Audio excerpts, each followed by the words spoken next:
Good morning, good-looking people. And you're good-looking because you're always looking, and of course, you're finding the good in everything. We're going to do the Hayom Yom for tomorrow, which is the 12th of Tammuz. It's a really special day. First of all, we're marking the birthday of the Rebbe Rayatz. He was born in 1880. Also, it's the day that he was notified that he'll be released from prison in 1927. It was his 47th birthday.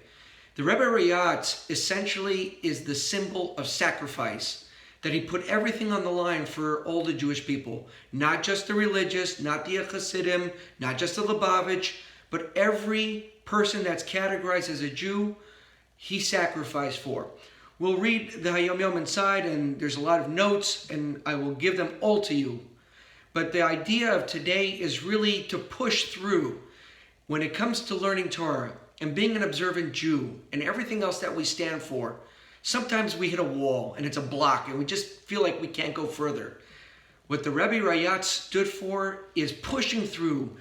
When it gets hard, you double up, you get stronger, you work harder. And that's the message of the 12th and the 13th of Tammuz. It's what we learned about earlier in the week. And again, something that we can apply to our days, to our lives in general, that when something good and we're working hard to keep pushing at it, stay on it, it's all about sacrifice. And the more you see pushback, the more you know you need to work harder. So let's read the Hayom Yom inside, and I'm also going to read a couple of the notes because they're very important. This date marks the birthday of the Rebbe Rayatz in 1880 or 5640. On this date in 1927 or 5687, he was informed of his impending release from the exile that followed his imprisonment, which came in the wake of his efforts to bolster the study of Torah and the observance of Torah.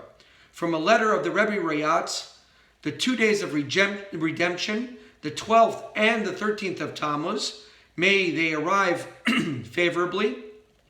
The members of the Hasidic Brotherhood should participate in a farbrengen for their material and spiritual benefit, in the manner instituted by our first forefather, the Alter Rebbe. At this farbrengen, they should encourage each other to fix times to study Torah and study sessions. And I send you my blessing that God in return turn his countenance to you in both material and spiritual matters. Amen. And I want to read a little bit more of the notes.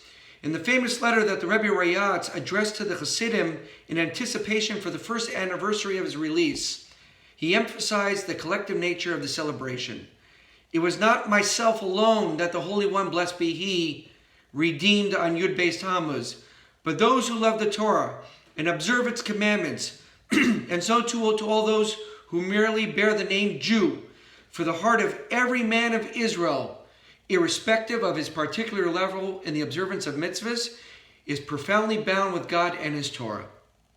Therefore, the Rebbe Rayatz implied that his redemption had not only an impact on Lubavitch or Hasidim, nor only on the wider circle of Torah scholars, nor only on the religious, observant, popular in general.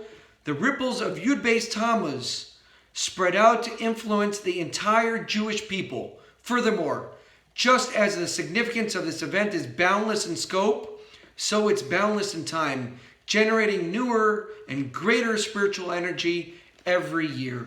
So today is a special day, the 12th of Tammuz, going into the 13th.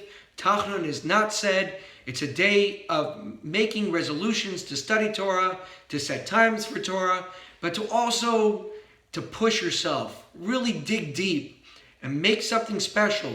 Learn a little bit more.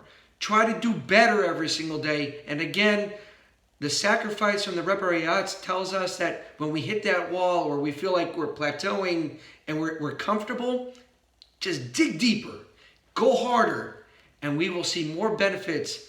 And as he says here in the letter, both materially and spiritually. Amen. Have a good Shabbos.